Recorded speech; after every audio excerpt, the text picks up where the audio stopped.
Have you ever had or heard a stupid question about the Titanic? Me too. This video is made to answer all those stupid questions. Question 1. So why didn't they see the iceberg on time? Well, there's something you need to understand. At night it gets really dark, and there was no moon on the night that the Titanic sank, so they had to look for holes between the stars to see where the iceberg could be. That's hard. Oh, there are some stars missing. Maybe there's something in front of us. Oh, fuck! 2. How many trips did the Titanic make? Really? Really? Go fuck yourself. 3. How did people on the Titanic die? Well, maybe they froze to death. They got squashed by a lifeboat. I don't know, they drowned. What the fuck is wrong with these questions? 4. Did anyone survive? Well, obviously. That's why we know the story. Around 700 people survived. Women, children, mostly. Some of them were men.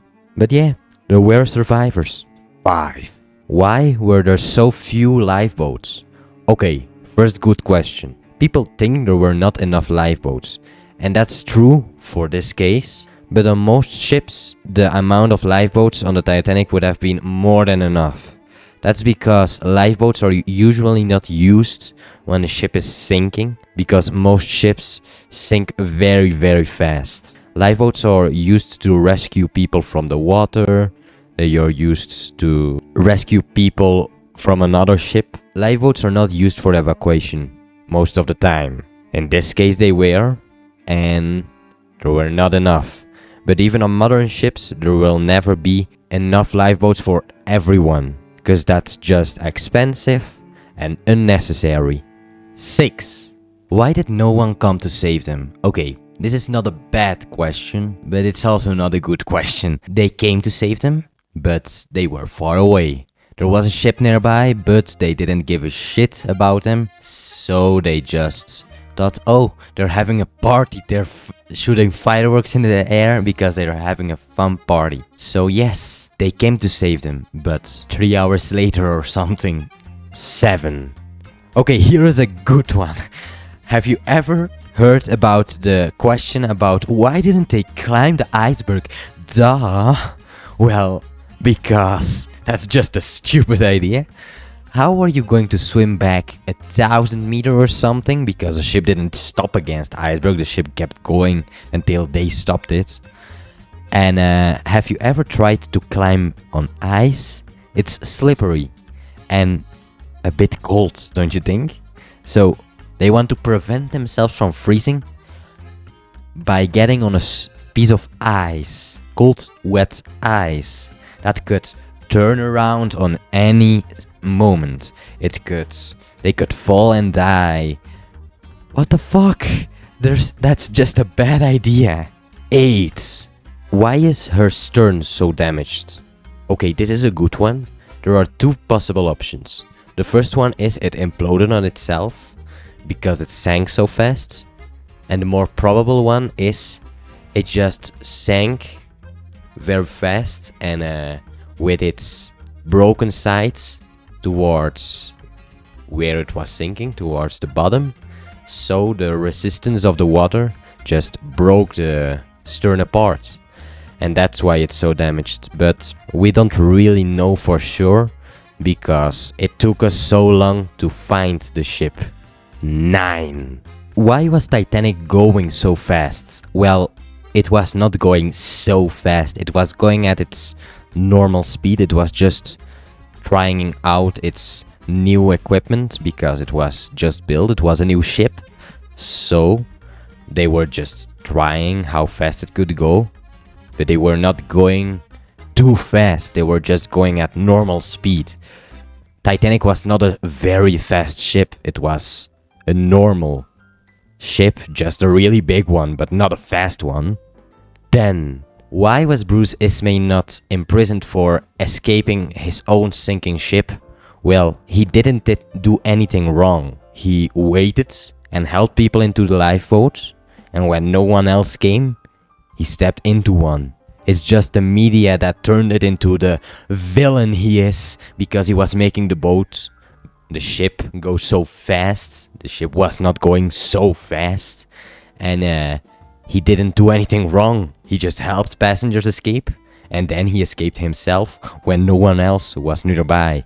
It's not like he forced his way through the people and hit people and tried to kill them and got to the lifeboat, pushing kids overboard. No, he just survived. That's everything. He helped and then he got out. 11. Okay, for the people that didn't go to school, why did ice break through steel if steel is so much stronger than ice? Well, there's a difference between strong and hard. Ice is hard, glass is hard, diamond is hard. Steel is strong, iron is strong. Strong is how much pressure you can apply on something. Hardness is I can use a diamond to ride on anything, to make holes in anything. So ice just broke through it because ice is hard. Okay, thank you. 12. What would have happened if they had just slammed head-on into the iceberg? Well, probably, I'm saying probably, not certainly, the ship would not have sunk, because ships are made to be able to resist a crash against something from the front. That's why they used compartments. So, people say the ship would have broken from the front to the back, every plate would have popped out of its place, but that's probably not true, because steel is flexible. Yes, it would probably have survived, but you can't say in the courts that, oh, you crashed the ship right into an iceberg, even though you saw it. You didn't try to save everyone in the front of the ship. You just let them die, you smashed them.